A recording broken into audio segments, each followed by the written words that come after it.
What do you do when life knocks you flat and doesn't wait for you to recover? The truth is, no warning is coming. Pain hits, people leave, failure shows up uninvited, and when it does, the world won't pause to help you breathe. That's when real strength is revealed. Not in noise, not in anger, but in stillness, in presence, in the choice to stand tall, even when you feel like breaking. Many men are told to tough it out, to stay silent, to move on fast. But Stoic philosophy offers a different kind of strength, one built from within. It teaches us that purpose isn't found after the pain, it's found through it. Your scars? They're not proof of defeat. They're evidence you endured. They're marks of a man who didn't run, who rebuilt from the ashes. This video is for every man fighting silent battles. If you've ever felt like you had to carry your pain alone, know this. You're not weak, you're in training. And you're not alone. Together, we'll explore how to master your mind, rewrite your inner voice, and rise. Not in spite of the storm, but because of it. So if you're ready to stop surviving and start leading your own life, this is your moment. Like this video, subscribe for more powerful Stoic insights, and share it with someone who needs to hear this today. The next chapter of your story begins right now. 1. Purpose is found through pain, not after it. You don't need a breakdown to realize you've lost your way, but sometimes it takes one to remember why you began. One quiet morning, a man sits alone in his truck outside the job site, calloused hands gripping the wheel, eyes heavy from a night that offered no rest. His business partner betrayed him, his wife left last fall, his father stopped calling, and now silence is louder than ever.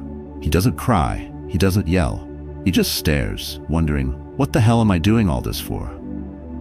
Most people wait for the storm to pass so they can find their purpose and peace. They think it's out there, after the chaos, after the healing, after the pain. But Stoic philosophy turns that on its head. It tells us pain isn't the obstacle, it's the birthplace. You don't find purpose after suffering. You forge it within suffering. But that's not how we're taught. We're told to get over it, to move on, to bury it deep. We mask the wound and hope time does the rest. And maybe that works for a while, until the next blow comes. Then suddenly, you're back where you started. Confused, bitter, hollow. The Stoics teach that what breaks you can also build you, if you stop asking why me and start asking what now. There's a quiet shift when a man accepts that his pain isn't punishment, it's pressure. And pressure doesn't destroy, it shapes. Pain exposes what's real. When the applause stops, when no one's watching, when your own reflection feels like a stranger, that's where purpose lives. It doesn't live in comfort. It doesn't thrive under approval. It waits in the fire, daring you to step in and stay. If you've ever driven in silence, windows cracked to let the weight escape, you know what it means to question everything. That's not weakness. That's clarity knocking. If you listen closely in those moments, there's a whisper in your chest, not loud, not urgent, but steady. It says there's more in you than this. That whisper is the purpose, and it doesn't shout, it waits. Stoicism doesn't tell you to ignore your wounds. It tells you to stand still long enough to feel them and to let them speak. Because if you don't let your pain speak, it will scream. Not out loud, but through burnout, rage, disconnection, self-doubt. So what do you do with pain? You stop fleeing it. You stop masking it with noise. You face it, sit with it, write through it, lift with it, walk with it. You let it teach you how to carry weight without breaking your back. And here's where you begin. Tonight before bed, don't scroll. Don't numb. Just sit. In silence. With your hands open. Breathe. And ask yourself not what went wrong, but what am I still standing for? Do this every day for a week. Then notice your back gets straighter, your voice is steadier, your eyes are clearer. That's not recovery. That's the purpose unfolding, not after the fire, but right in the middle of it.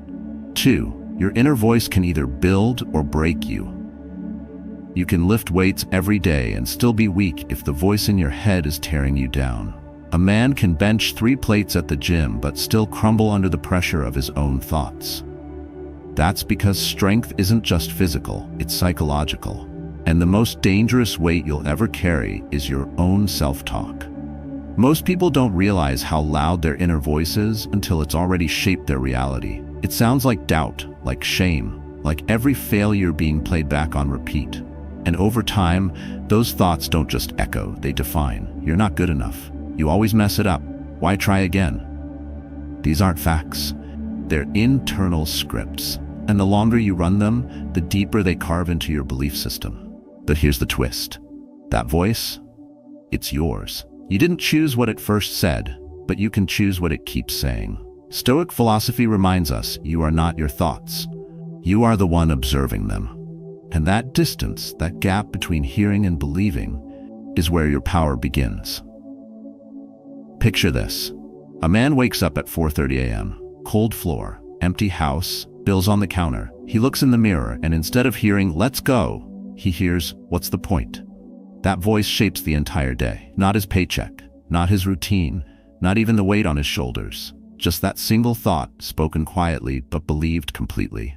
Most people try to silence the voice, but Stoicism teaches a different path. You don't silence it, you train it. You teach it to speak truth, not fear. Discipline, not doom. And you do it with practice, not inspiration. Start simple. When the voice says, "I'm tired," respond with, "But I've survived worse." When it whispers, "You're failing," say back, "I'm still moving." You don't need to scream affirmations into a mirror. You need to stop letting the weakest version of you do all the talking. Rewriting your inner dialogue doesn't happen overnight, but it begins the moment you catch that negative thought mid-sentence and decide not to finish it. You interrupt the loop. You edit the story, not by pretending everything's fine, but by choosing to speak to yourself like someone worth fighting for. That's the Stoic way. Not empty positivity, not delusion, just steady, deliberate rewiring. You become your own ally, your own reminder, your own proof. Tonight, write one sentence on a note and place it by your bed. Something true, not perfect, not poetic, just real. Something like, "I've been through worse and I'm still here," or "This day didn't win," and read it before you sleep. Let that voice be the last thing you hear, not the doubts, not the noise, just you, finally speaking life instead of rehearsing pain. Because once you control the voice, you control the direction. And once you shift the narrative, you stop breaking yourself from the inside out. 3. Rewrite the narrative you tell yourself. Sometimes the loudest prison isn't the world around you, it's the story inside your head. The one you've been repeating since that mistake you made at 26, since the divorce, since the business folded, since your father said those words you have never forgotten. Not every cage has bars, some have beliefs. A narrative is more than memory, it's momentum. And if the story you tell yourself is built on shame, failure, and fear, you'll keep living in circles, not forward. You'll keep shrinking yourself to fit a version of you that no longer exists. That's the danger of letting unexamined thoughts run your life. They become law without ever being questioned. Most men don't even know the script they're running. They think their fatigue is from stress, but much of it is from resistance. The mental weight of dragging yesterday into every tomorrow. You're not tired because you're weak. You're tired because you're repeating a role that no longer serves you. That's where Stoicism cuts through the fog. It doesn't tell you to fake positivity. It doesn't ask you to pretend. It says, examine your story, challenge it, rewrite it. Not with fantasy, but with clarity. And you don't need a therapist's couch or a breakthrough moment. You just need one decision, to stop letting pain from the past be the narrator of your present. Imagine this. A man walks into his garage every morning, surrounded by dust and boxes, tools from a job he left behind, photos of a family that's no longer whole, each object a timestamp of who it was. But he starts his day there, again and again, absorbing the same emotional script, until it feels like truth.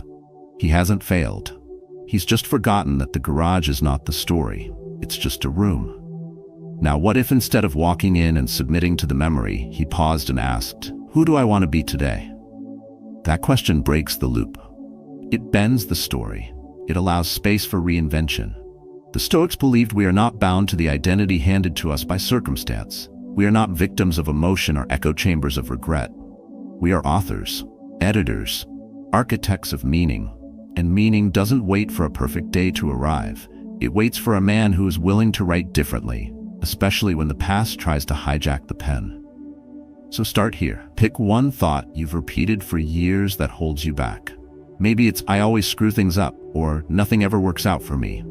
Interrupt it, replace it, not with fluff, but with something firmer. I've failed, yes, but I've also stood back up. Put that sentence somewhere visible. Read it when you forget. Speak it when the old lines return. The story isn't over. The chapter you're in is not the conclusion. What you write from here doesn't erase what came before. It reclaims it. That's not just a mindset, that's mastery. Quiet, defiant, stoic. And it starts when you say, this isn't who I am, it's just what I've been through. 4. You are allowed to be both shattered and strong. Strength has been misdefined for far too long. We've been told it means being untouchable. Stoic, cold, as if real men aren't allowed to bleed, as if pain disqualifies you from leadership, love, or purpose. But that's a lie built to shame and silence. The truth is more raw and more powerful. Strength doesn't mean you're unbroken. It means you keep moving with your cracks showing. In a world that worships perfection, Stoicism turns the lens inward. It doesn't demand that you hide your wounds. It dares you to use them. What hurts you doesn't have to harden you. What broke you doesn't mean you're broken forever. You can be in pieces and still move forward. You can feel weak and still act with discipline. You can be exhausted, grieving, uncertain, and still stand. That is what makes a man unstoppable. Not his polish, not his status, but his quiet refusal to quit when every bone inside him says stop. The modern lie tells men to get it together, to mask pain with distractions, grind harder, tough it out. But toughness is not silence. It's not pretending. It's not numbness. Stoic strength is a different fire. It burns clean. It stays when motivation fades. It burns through shame and creates space for self-respect. You don't earn that kind of strength by avoiding suffering. You earn it by walking through it, eyes open, spirit steady, heart bruised but still beating. And no, you don't have to be the strongest man in the room. You don't have to have the right words. Sometimes you just need to be present, with your pain, with your process, without apologizing for the mess. That's not weakness. That's resistance against a culture that expects you to be robotic. The Stoics knew the mind is not a machine, it's a battlefield, and no warrior wins by denying the fight. He wins by facing it and choosing to stay in it, even when nothing makes sense. So stop waiting until you're better to be seen. Stop rehearsing the story that says you're not enough until you're whole. Wholeness is not the absence of pain, it's the integration of it. A man who walks into the fire and keeps walking, he doesn't come out the same. He comes out with depth, with gravity, with a power that doesn't perform. It simply is. From now on, let your presence speak louder than your perfection. Let your silence hold more meaning than surface-level strength. And when someone asks how you're doing, you don't have to say fine. You can say, I'm showing up. That is the revolution. That is what Stoic resilience looks like. Not in how well you hide the cracks, but in how bravely you walk with them exposed. Tonight, when the noise quiets down, sit with yourself and speak the truth, even if your voice shakes. Say, I can be in pain and still be powerful. I can be shattered and still show up. That sentence alone, spoken in your own voice, will begin to shift something deep inside you. And that shift, that's where real strength begins. 5. Don't wait for the storm to pass. Grow in it. Peace is not the prerequisite for progress. That's a modern myth dressed in comfort. The idea that we must wait until things calm down, until the pressure eases, until our lives feel manageable, that's how time gets wasted. That's how men grow old in the waiting room of their own lives. But storms don't ask for permission, and growth doesn't need perfect weather. In fact, it avoids it. Growth is forged in resistance. The pressure that bends you is the same force that strengthens you, if you face it. Most people flee from pressure. They numb it, postpone decisions, wait for the sun. But Stoic discipline speaks a different truth. You grow not when the world becomes easier, but when you become more grounded. You don't get stronger by waiting for the fire to die. You get stronger by standing in it, deliberate, unshaken, aware. That is the Stoic path. The path of action without excuse. The path of growth within discomfort. We've been sold the idea that healing comes after hardship, but sometimes healing happens in motion. While the rain falls, while the thunder roars, while the wind keeps pushing against everything you believe, and still you build. Still, You choose order over chaos. Still, you carry the weight with a steady hand and a forward gaze. The mistake most men make is waiting for the storm to pass so they can begin again. But storms, like life, are unpredictable. The man who only acts in peace is a man who will act rarely. The Stoics didn't fear storms, they understood them. Epictetus spoke of not controlling the events, but mastering the response. And in that response lies your inner architecture. That's where strength is designed. That's where unshakable confidence is carved. The fire that surrounds you isn't proof that life is cruel. It's the evidence that you're in transition. Pressure is preparation, not punishment. What feels chaotic today is shaping the mindset you'll need for what's coming tomorrow. But only if you stay in it. Only if you stop flinching at adversity and start seeing it as instruction. That shift is quiet, but it changes everything. So what does it mean to grow in the storm? It means you no longer wait for external clarity to take internal action. You wake up and move, even if you're tired. You speak with intention, even if your voice shakes. You keep your word to yourself, even if the world forgets it. And each time you act like that, even once, you reclaim a piece of your power. Tonight, when the noise tries to pull you into anxiety, choose presence. When distraction offers the easy path, choose discipline. And when you feel the weight of pressure tightening its grip, pause, not to escape, but to plant your feet. That pause, that stillness in the middle of the chaos, that is growth. That is what it looks like to become unbreakable. Not after the storm ends, but while it still rages. 6. You need the right people, not just people. Loyalty to the wrong people can sabotage your entire growth. Not all company is companionship. Not every familiar face deserves a seat at your next chapter. The truth is, many men aren't stuck because of a lack of potential, but because they keep dragging dead weight through every breakthrough. You outgrow people before you outdistance them. But instead of choosing alignment, most choose history. And history becomes a trap. Real strength isn't just built in solitude. It's protected in proximity. Who surrounds you is just as important as who you're becoming. But we don't say that enough. We glorify isolation, grind alone, and suffer in silence. We tell men to push through, not to prune. And so, they stay loyal to voices that soften their edge, distract their focus, and normalize their doubt. The wrong people won't always look wrong. Sometimes they're quiet, polite, encouraging even, but only to the version of you that doesn't challenge them.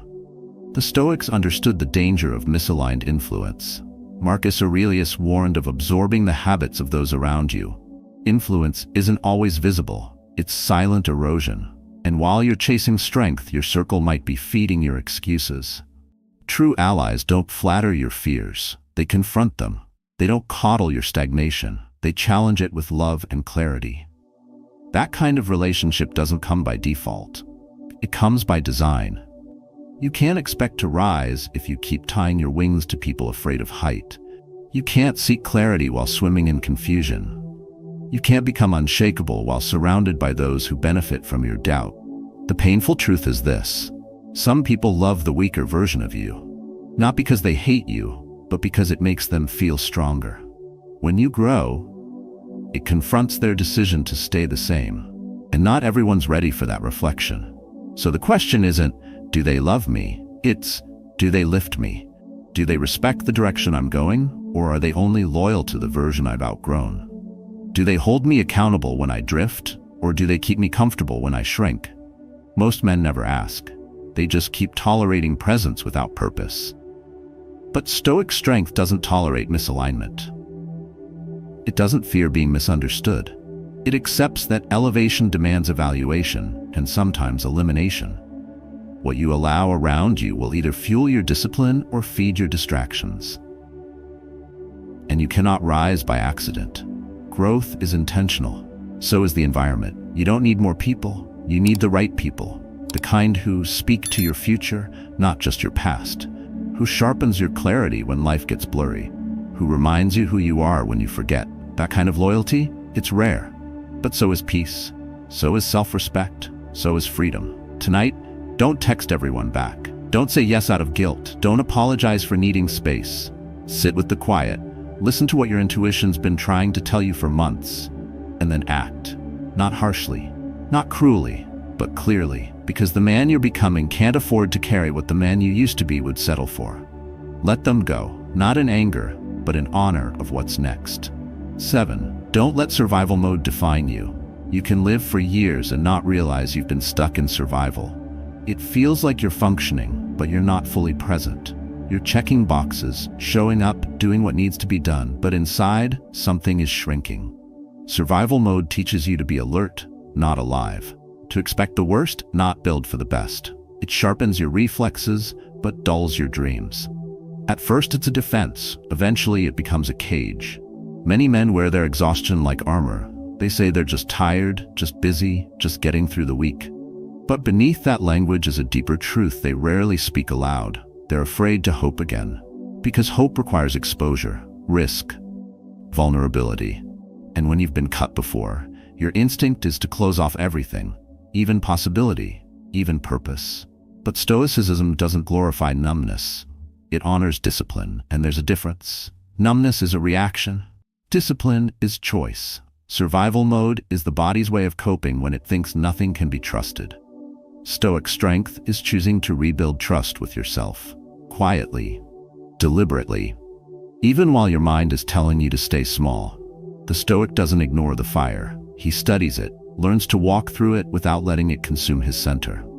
The mistake most make is assuming that peace will arrive when life finally calms down, but it never does.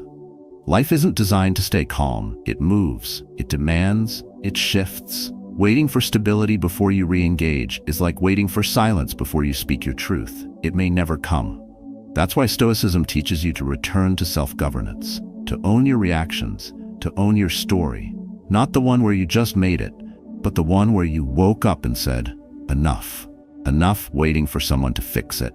Enough bracing for impact. Enough shrinking into roles that don't fit just to keep the peace.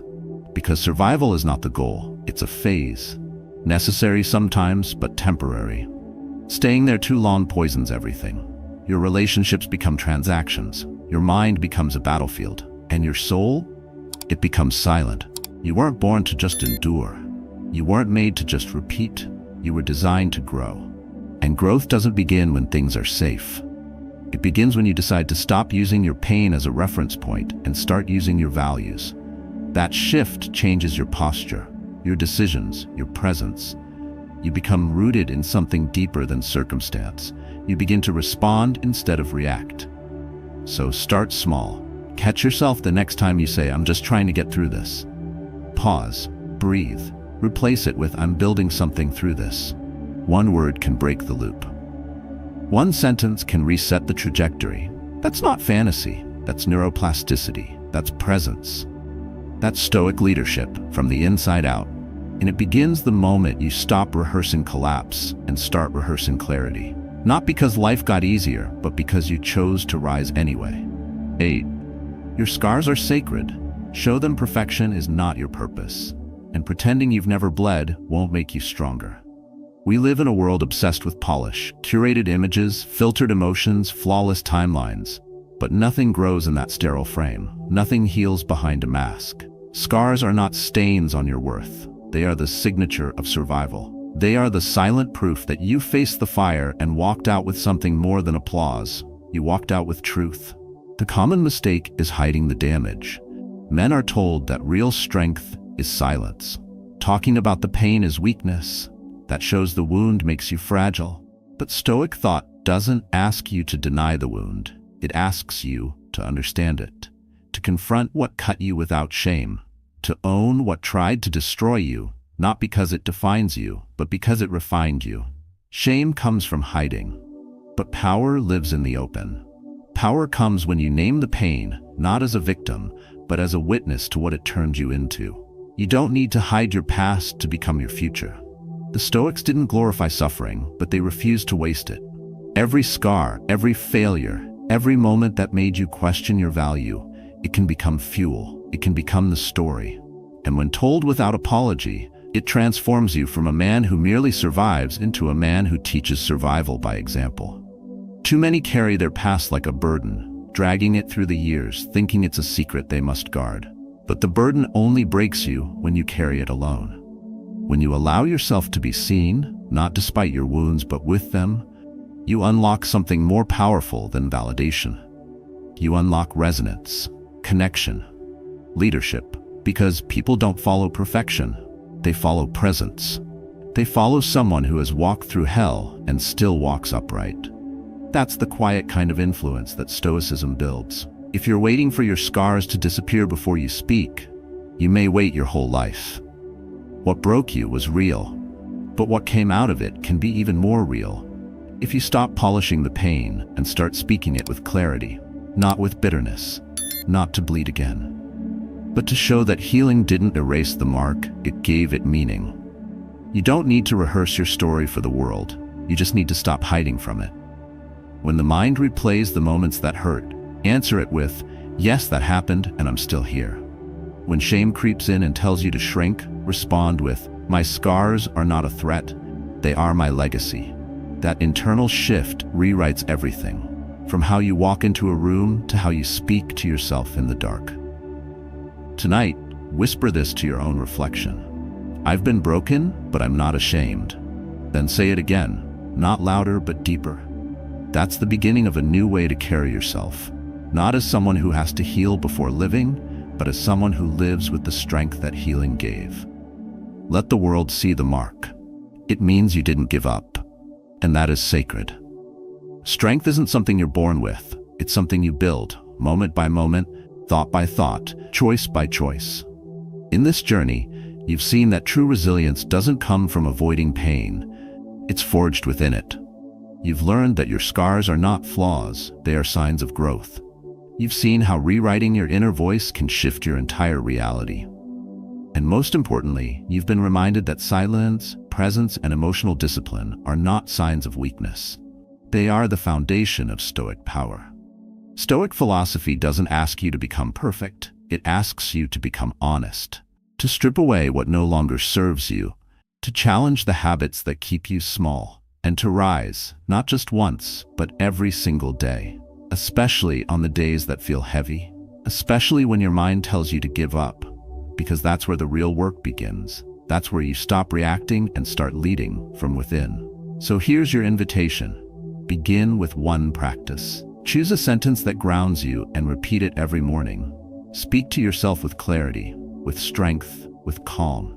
Train your mind like you train your body, with daily intention. Surround yourself with those who protect your focus. Stand firm in the storm and grow inside it. And when the moment comes where life presses hardest, don't run, don't retreat, anchor yourself, breathe. And remember, you are not the pain, you are the one rising through it. Now, I want to hear from you. What part of this message spoke to you the most? What storm are you walking through, and how are you choosing to stay strong within it? Share your story in the comments below. You never know who needs your strength to find their own.